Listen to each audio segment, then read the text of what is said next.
Welcome sa lahat. Huwag kalimutang mag-subscribe sa aking YouTube channel. Isang bundok na nababalot ng ulap, isang babae na hindi tumatanda, at isang alamat na walang nakakaalam kung totoo ba o kathang-isip lamang. Sino nga ba si Maria Makiling, isang diyosa ng kalikasan o isang mortal na isinumpa ng pag-ibig?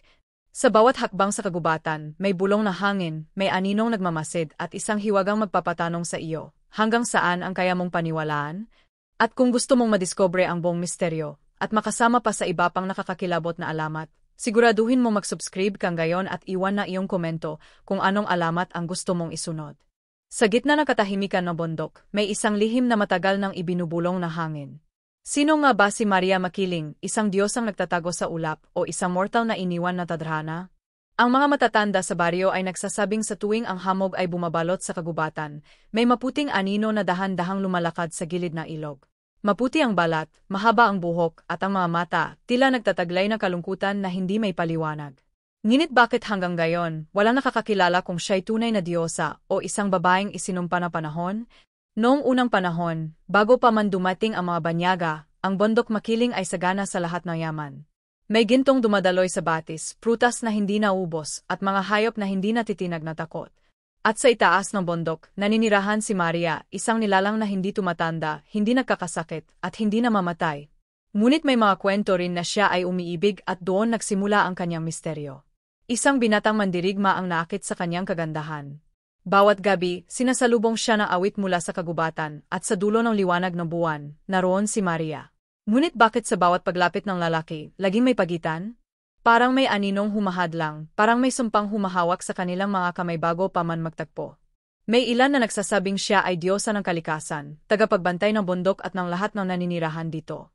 Ngunit may iba ring naniniwalang siya'y simpleng babae, na niloko, iniwan, at sinumpa ng kanyang sariling pag-ibig. At kung totoo nga iyon, sino ang nagbigay na sumpa? At bakit hanggang gayon ang kanyang tinig ay naririnig pa rin sa mga gabi ng bagyo? Sinasabi na matatanda na kapag ikaw ay naglakad mag-isa sa gubat ng Makiling, makakarinig ka ng bulong na parang tawag na ina o minamahal. At kapag sumunod ka, makikita mo ang isang babae sa puti, nagmumula sa hamog, at biglang naglalaho kapag hinawakan. Ngunit ang tanong kung siya ay diyosa, bakit siya umiyak? At kung siya ay tao, paano siya nabubuhay hanggang ngayon sa gitna ng panahon na lumilipas? Minsan, isang magsasaka ang naglakad papasok sa bundok upang maghanap ng panggatong. Pagbalik niya, dala niya ang isang kwento na ni minsan ay hindi makakalimutan ng buong baryo. Dahil sa loob ng kagubatan, nakita raw niya si Maria, nakaupo sa tabi ng isang puno, ang mga palad ay duguan, at ang mga mata ay nakatingin sa malayo, para may hinihintay na hindi na babalik. Nanginginig ang magsasaka habang ikinukwento niya ang kanyang nakita. Hindi siya makatingin ng diretso, para bang ang alaala ng mukha ni Maria ay nanunot pa rin sa kanyang kaluluwa. Parang siya ay tao, bulong niya. Ngunit ang kanyang balat, kumikislap sa liwanag ng buwan. At ang mga mata, parang walang hangganan, parang nakakita ng libu-libong taon na pagdurusa. Mula noon, ang buong baryo ay hindi na mapakali. May ilan na naniniwala na sumpa nga ang bumabalot kay Maria. Na siya ay iniwan ng kanyang kasintahan, isang mandirigmang nangakong babalik ngunit hindi na muling nagpakita. May iba namang nagsasabing siya ay nagkasala sa mga Diyos, at bilang parusa, kinulong siya ng bundok sa pagitan ng buhay at kamatayan. Ngunit wala makapagsabi ng totoo, at iyon ang lalong nagiging apoy na misteryo. Dumating ang gabi ng pista ng bayan. Habang ang mga tao ay nagsasayawan sa liwanag ng mga parol, biglang bumalot ang makapal na ulap mula sa bundok. Tahimik ang lahat. At sa dikalayuan, may nakita silang aninong nakatayo sa gilid ng palengke. Isang babae sa puti, nakatingin lamang, hindi kumikilos. Si Maria, bulong nga isa. Ngunit bago pa man sila makalapit, naglaho ito na parang usok na tinanggay ng hangin. Simula noon, mas lalong lumakas ang mga kwento. Kung siya ay diyosa, bakit siya nagpapakita sa atin? Tanong ng mga matatanda. Kung siya'y tao, bakit siya hindi kumukupas, hindi nawawala? Sagot naman ng mga kabataan. At sa gitna ng mga tanong, walang sino man ang may tapang na sumagot. Ngunit may isang binatang nagngangalang Elias na hindi natitinag ng takot. Lumaki siya sa paanan ng bundok at madalas niyang marinig ang mga kwento tungkol kay Maria. Sa halip na matakot, lalo siyang nahumaling. Kung siya ay diyosa, ibig sabihin ay makikita ko ang tunay na anyo na himala, sabi niya. Kung siya naman ay tao, baka ako ang makatuklas ng kasagutan. Isang gabi, naglakad si Elias mag-isa papasok sa gubat ng Makiling. Tahimik ang lahat, tanging mga kulidlig at hampas na hangin ang naririnig. Habang papalalim siya, napansin niyang ang mga puno ay parang nagmamasid. At sa bawat hakbang, mas lalong lumalakas ang pakiramdam na may mga matang nakatitik sa kanya. Hanggang sa makarating siya sa isang bukal na malinaw ang tubig, na sinasabing sagrado. Doon niya nakita ang isang figura, nakaluhod, nakayuko, at tila umiyak. Maria, bulong niya, halos hindi makapaniwala. Dahan-dahan itong tumingin sa kanya. Ang kanyang mga mata ay tila kumikislap na parang bituin sa gabi, ngunit puno ng lungkot at pagod. Bakit ka narito? Tanong ni Maria, ang tinig ay parang alon na hangin, malamig ngunit banayad. Dahil gusto kong malaman ang katotohanan, sagot ni Elias, nanginginig man ang boses. Diyosa ka ba, o isang taong isinumpa ng panahon? Tahimik si Maria. Tanging pag-agos ng bukal ang naririnig. Hanggang sa dahan-dahan siyang ngumiti, isang ngiting puno ng sakit. Kung sasabihin kong ako'y Diyosa, maniniwala ka ba? Kung sasabihin kong ako'y tao, tatanggapin mo ba? Hindi nakasagot si Elias. Ang kanyang puso ay kumakabog, hindi lamang dahil sa takot kundi dahil sa hiwagang nakapaloob sa kanyang mga mata. Sa sandaling iyon, napansin niya ang isang gintong pulseras na nakapulupot sa braso ni Maria. Ito'y luma, may ukit na mga simbolo na tila hindi niya maunawaan. At doon nagsimula ang kanyang hinala, na ang pulseras na iyon ang susi sa kanyang lihim. Ngunit bago pa man siya makapagtanong, biglang dumaloy ang malamig na hangin. Lumiwanag ang buwan, at sa liwanag nito, nakita niyang ang katawan ni Maria ay unti-unting nagiging anino. Bumalik ka na sa iyong bayan, Elias, bulong niya. Ang mga mata ng bundok ay laging nagmamasid. Ngunit hindi sumuko ang binata.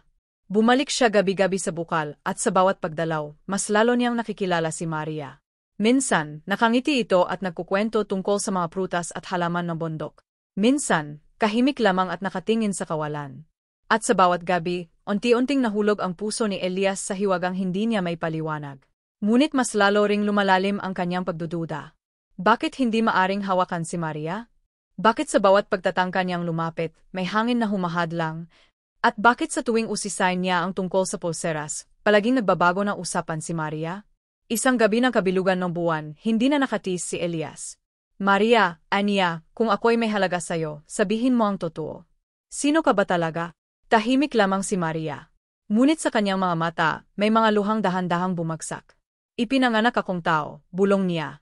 Ngunit hindi ko alam kung hanggang kailan pa ako magiging tao.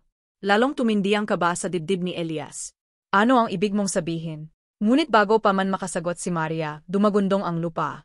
Ang mga puno ay nagsimulang umuga, at ang hangin ay umalulong na parang may nagagalit na espiritu. Mula sa dilim ng kagubatan, may mga matang nagningning, hindi mata ng tao, kundi na mga nilalang na hindi niya pa kailanman nakita. Umalis ka na, Elias, sigaw ni Maria, ang tinig ay puno ng takot. Ngunit sa halip na tumakbo, lalo siyang lumapit. At doon niya nakita, ang pulseras sa braso ni Maria ay kumikislap, tila uminit, at ang kanyang katawan ay nagiging liwanag.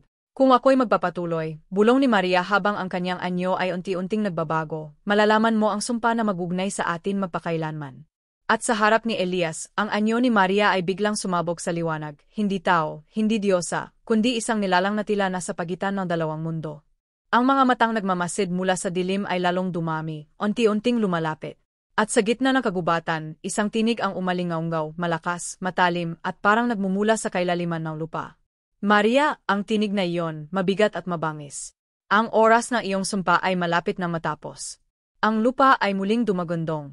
Si Elias ay napaatras, ngunit ang kanyang mga mata ay hindi maalis kay Maria, sa kanyang katawan na naglalagablab sa liwanag, at sa pulseras ng gayon ay kumikislap na parang apoy.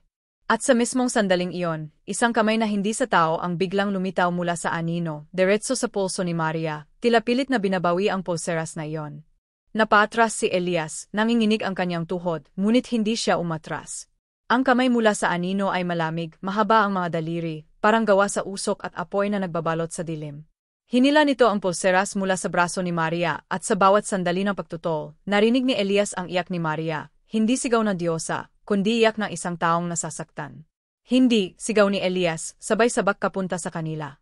Ngunit bago niya maabot si Maria, isang puwersang hindi nakikita ang bumagsak sa kanya. Nahulog siya sa lupa, halos hindi makahinga, at doon niya narinig ang tinig na bumabalot sa buong kagubatan. Hindi siya iyo. Hindi siya tao. Siya ay sa amin. Nagpupumiglas si Elias, pilit bumabangon, habang ang mga anino ay dumadami at palapit ng palapit. Ngunit sa gitna ng kaguluhan, si Maria ay tumingin sa kanya, at ang kanyang mga mata ay puno ng isang bagay na hindi niya inaasahan, pagmamahal. Elias, mahina niyang sambit. Hindi mo ako kayang iligtas. Ngunit tumutol ang binata. Kaya hindi ko hahayaang kunin kanila. Kung tao ka, ako ang magtatanggol sa'yo. At kung Diyosa ka man, ako ang magsisilbing saksi na iyong kalayaan. Isang ngiti ang gumuhit sa labi ni Maria, mapait, malungkot, ngunit totoo. At sa sandaling iyon, umangat ang kanyang mga kamay, at ang pulseras ay kumislap ng mas maliwanag kaysa sa buwan. Isang malakas na liwanag ang pumunit sa dilim, tinaboy ang mga anino, ngunit kasabay nito'y lumakas ang pagbuga ng lupa, kila bumubukas ang mismong dibdib ng bundok. Niyakap ni Maria ang pulseras sa kanyang dibdib, at ang kanyang tinig ay parang dasal na hindi maunawaan. Kung ito ang kapalit ng aking kalayaan, kinatanggap ko, ngunit sana'y huwag mong kalimutan, Elias. Bumuhos ang malamig na hangin at sa isang kisap mata, ang anyo ni Maria ay nagiging usok, liwanag, at alabok na naghalo-halo sa hangin ng kagubatan. Unti-unti siyang naglalaho, habang ang pulseras ay nahulog sa mga palad ni Elias. Naiwan ang binata, nakaluhod, hawak ang pulseras na mainit pa at kumikislap. Tahimik ang paligid, maliban sa tunog na mga dahong muling nagkalansing, at sa buntong hininga ng bundok na tila muling nakatulog. Ngunit isang tanong ang mas malakas kaysa sa lahat ng kanyang nakita. Kung si Maria ay tao, bakit naglaho siya sa hangin? At kung siya'y Diyosa, bakit siya umiyak at nagpaalam na parang isang mortal na umiibig? Hinawakan ni Elias ang pulseras, pinikit ang mga mata, at naramdaman niya ang tibok ng isang pusong hindi kanya, mahina, malungkot, at paulit-ulit na bumubulong. Hindi pa tapos ang aking kwento. At mula sa kalayuan, sa tuktok ng bundok, may ilaw na sumiklab, parang apoy na isang pusong naglalagablab o isang Diyosang bumabalik. Muling bumangon si Elias, hawak ang pulseras na tila humihinga sa kanyang palad. Sa kanyang paligid, tahimik na muli ang kagubatan, parang walang nangyari, parang panaginip lamang ang lahat. Ngunit sa bawat tibok ng pulseras, alam niya may iniwang bakas si Maria, bakas na hindi mabubura ng panahon. Lumipas ang mga araw at ang kwento ng magsasaka, ng baryo at ng mga matatanda ay lalong kumalat. Ngunit si Elias lamang ang may hawak ng katotohanan, ang gintong pulseras na minsang nagbuklod kay Maria sa kanyang sumpa. Tuwing gabi, sa ilalim ng buwan, inilalapit niya ang pulseras sa kanyang dibdib. At doon niya naririnig ang bulong, mahina ngunit malinaw. Ang tinig ni Maria. Bantayan mo ang bundok. Bantayan mo ako. Sapagkat sa bawat pag-ikot na panahon, babalik ako. At mula noon, naging bantay si Elias ng bundok makiling. Hindi bilang mandirigma, hindi bilang bayani, kundi bilang tagapagdala na isang alamat na walang simula at walang katapusan. Ang bundok ay nanatiling sagana, ang hangin ay laging may dalang hiwaga. At sa tuwing sumasayaw ang ulap sa tuktok nito, ang mga tao ay napapahinto, tumitingin at nagtataka. Doon ba'y may Diyosa na nakatayo? O isang babae lamang na nagmamahal at naghihintay? Hanggang gayon, walang makapagsabi ng tunay na kasagutan. Ngunit sa bawat kwento, sa bawat bulong na hangin, at sa bawat gabi ng kabilugan ng buwan, ang pangalan ni Maria Makiling ay hindi kailanman mawawala.